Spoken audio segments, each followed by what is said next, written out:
تو فرمایا 4 طاقتیں: غصے پر کنٹرول، شہوت پر کنٹرول، خیال پر کنٹرول۔ اب غصے کے لیے مثال دوں، ہم نکالیں کیسے؟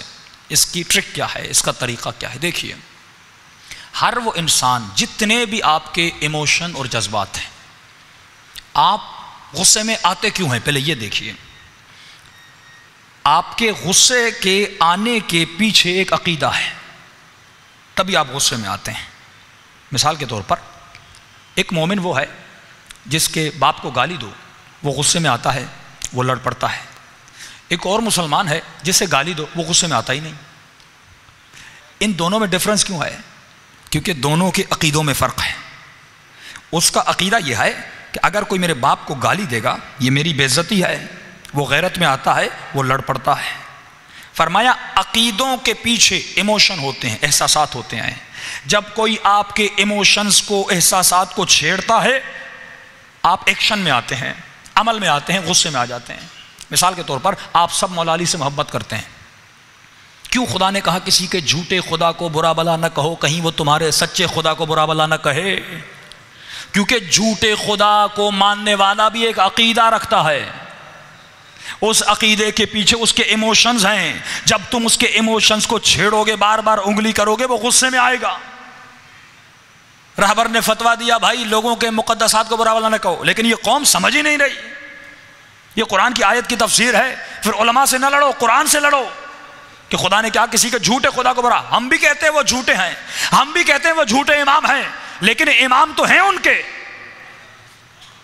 جب مولا علی کو کوئی برا بلا کہے گا، ملعون طارق اعظم جب امام زمانہ کو گالیاں دیتا تھا کہ ہمیں غیرت نہیں آتی تھی، کہ ہم غصے میں نہیں آتے تھے، کہ ہم بدلہ نہیں لینا چاہتے تھے، کیونکہ آپ کا ایک عقیدہ تھا کہ علی بہت محترم ہے۔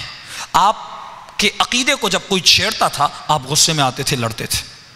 اسی طرح ان کے بھی عقیدے ہیں، ان کے ذہن میں بھی ہے کہ ہمارے امام بہت محترم ہیں۔ جب آپ ان کے عقیدوں کو چھیڑتے ہیں وہ ایکشن میں آتے ہیں، اور ایکشن کے نتیجے میں جھگڑا ہوتا ہے، قومیں مر جاتی ہیں۔ اب امام فرماتے ہیں اگر اپنے غصے کو ختم کرنا چاہتے ہو تو اپنے عقیدے کو بدلو۔ عقیدہ بدلے گا، ایموشن بدلیں گے، ایموشن بدلیں گے، ایکشن بدلے گا۔ ہمارے ایک استاد ہیں، مثال دوں، ان کا نام ہے عثمان، بہت بزرگ ہیں، 70 ایئرز اولڈ۔ ان کو شیعہ بنایا ہمارے استاد کے استاد نے، قبلہ محمد باقر نجفی صاحب، جو تحریک جعفریہ کے سابقہ غالباً صدر بھی رہ چکے، انہوں نے ان کو شیعہ بنایا۔ فرمایا یہ صاحب جب شیعہ بنے، اب نام بھی عثمان ہے، جب ہم نے کہا کہ بھائی آپ نام کیوں نہیں بدل رہے؟ اکثر لوگ جب شیعہ ہوتے ہیں تو مولا علی کا یا کوئی اہل بیت کا نام رکھتے، تو انہوں نے کہا میں مکمل بدل گیا۔ میں نے کہا ایک چیز تو پرانی رہو اپنے اندر، ہر چیز میں نے بدلی، لیکن میں نے کہا مجھے یاد تو رہے کہ کسی زمانے میں کیا تھا اور آج کیا ہوں، اپنے کل کو یاد رکھنا چاہتا ہوں۔ تو ان کا جب اس مذہب میں تھے تو ان کا عقیدہ الگ تھا۔ قبلہ محمد باقر نجفی صاحب کہتے ہیں جب میں ان کو سمجھانے لگتا تھا، فدق کی بات آتی تھی، جناب زہرا کے دروازے پر آگ گرانے کی بات آتی تھی، اور قاتلوں کی بات ہوتی تھی، فرمایا یہ اتنے غصے میں آ جاتے تھے، سامنے گلاس ہوتا تھا گلاس دے مارتے تھے، پلیٹ ہوتی تھی پلیٹ مارتے تھے۔ اس وقت عقیدہ الگ تھا، جب تھوڑا کہتے میں چھیڑتا تھا ان کو، یہ غصے میں آ جاتے تھے۔ لیکن وہی شخص ہے، آج عقیدہ بدلا، آج وہی باتیں کرو، یہ غصے میں نہیں آتا، خوش ہوتا ہے۔ کیوں؟ اس کا عقیدہ بدل گیا۔ عقیدے کے ساتھ آپ کے ایموشن بدل جاتے ہیں۔ جناب مالک اشتر کے سینے پر کسی مومن نے مکہ مارا، فرمایا مالک سر جھکاتے ہوئے مسجد کی طرف چلے گئے۔ اس شخص کو کسی نے کہا کہ بدبخت وائے ہو تم پر، تم نے کسے مکہ مارا؟ یہ علی کے لشکر کا جنرل ہے۔ ہاں، پاکستان میں کسی فوجی کو مکہ تو مار کے دکھائیں۔ ہاں، وہ ڈر گیا کہ بھائی فوجی ابھی آئے گا، گرفتار کر کے لے جائے گا۔ میں نے کسے مارا؟ پتہ نہیں تھا، لا علمی میں مارا۔ کہاں ہے کہاں ہے؟ کہا ابھی مالک کی نماز کا وقت ہے۔ وہ گیا ہے مسجد میں، اس نے کہا بھائی جنرل کو مکہ مارا ہے، یقیناً وہ کچھ لوگ لے کر آئے گا، مجھ سے بدلا لے گا۔ کسی پولیس والے کو آپ تھوڑا بہت کہہ دیں آپ جیل ہو جاتی ہے آپ کو، لیکن اسے کیا پتا یہ فوجی علی کا ہے، یہ غلام علی کا ہے، کردار بھی علی جیسا ہے۔ ایک مرتبہ دوڑتا ہوا مسجد گیا، دیکھا مالک نماز پڑھ رہے ہیں، فرمایا مالک کی نماز ختم ہوئی، یہ آگے بڑھا کہ مالک کو کہے مالک معاف کریے گا، میں آپ کو جانتا نہیں تھا. یہ ہے دگنی پالیسی. یعنی پتہ چلا کہ مالک کا عہدہ کیا ہے، معافی. جب پتہ نہیں تو مکہ. یہ منافق انسان ہے، منافق کی نشانی ہے کہ ہمیں پتہ چلے کہ فلاں صاحب سے مجھے کچھ ملے گا، السلام علیکم قبلہ صاحب کیسی طبیعت ہے، خیریت سے ہیں، لیکن پتہ چلے اس سے کچھ ملنے والا نہیں، ہمیں سلام بھی نہیں کرنا. سلام علیکم یعنی ملنے جلنے میں بھی منافقت، کسی کو سلام کرنے میں منافقت. کہ ہمارے ایک مشہور مولانا تھے، ان کو کسی شہر میں دعوت ملی مجلس کی، نیاز بھی ماشاءاللہ اچھا خاصا لیتے تھے. ایک مجلس کا انہوں نے 2.5 لاکھ لیا اور بانی مجلس نے بڑا انتظام کیا. کہا جب جانے کا وقت ہوا تو وہ گاڑی میں بیٹھے، بانی مجلس گھٹنوں پہ ہاتھ رکھ کے بیٹھا ہوا ہے، مولانا آپ کا بہت شکریہ، آپ آئے، آپ نے قدم نوازی کی. انہوں نے کوئی اس کو جواب نہیں دیا، چلے گئے.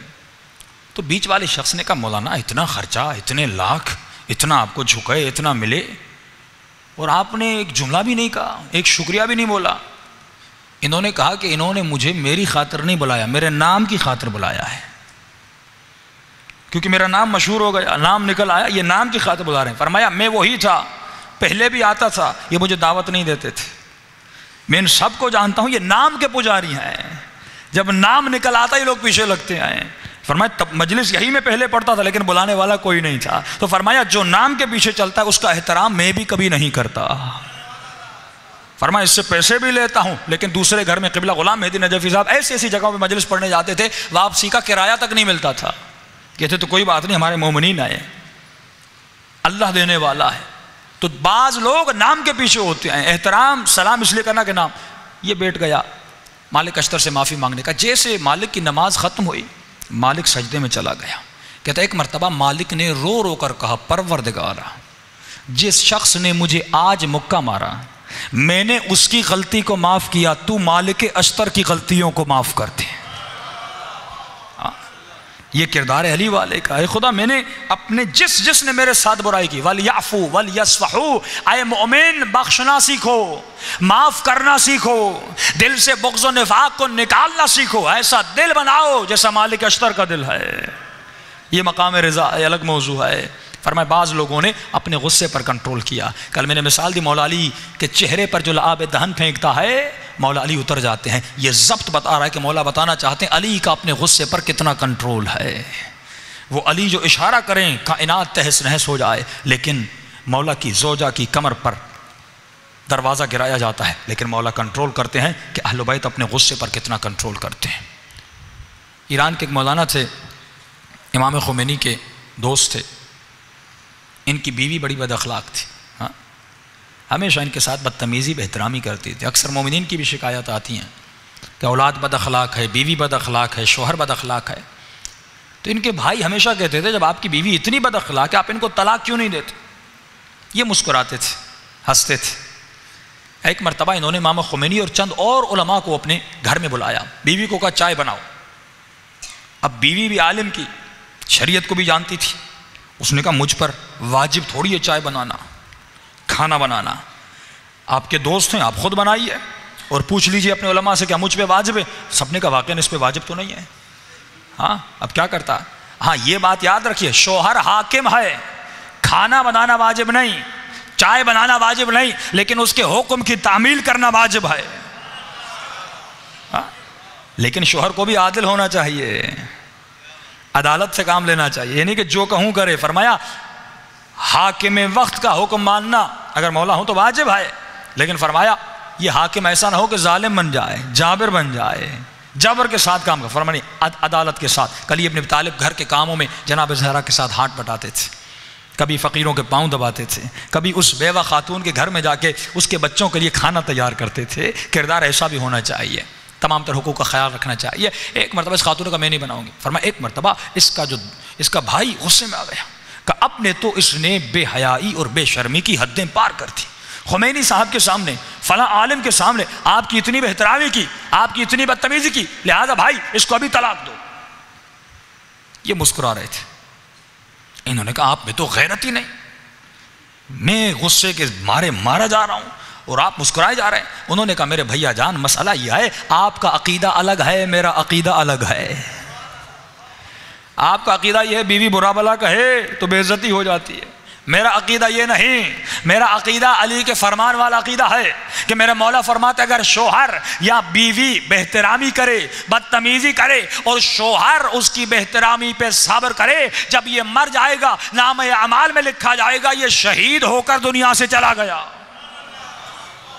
کہا وہ عذاب قبر جمع کر رہی ہے میں شہادت کا رتبہ جمع کر رہا ہوں.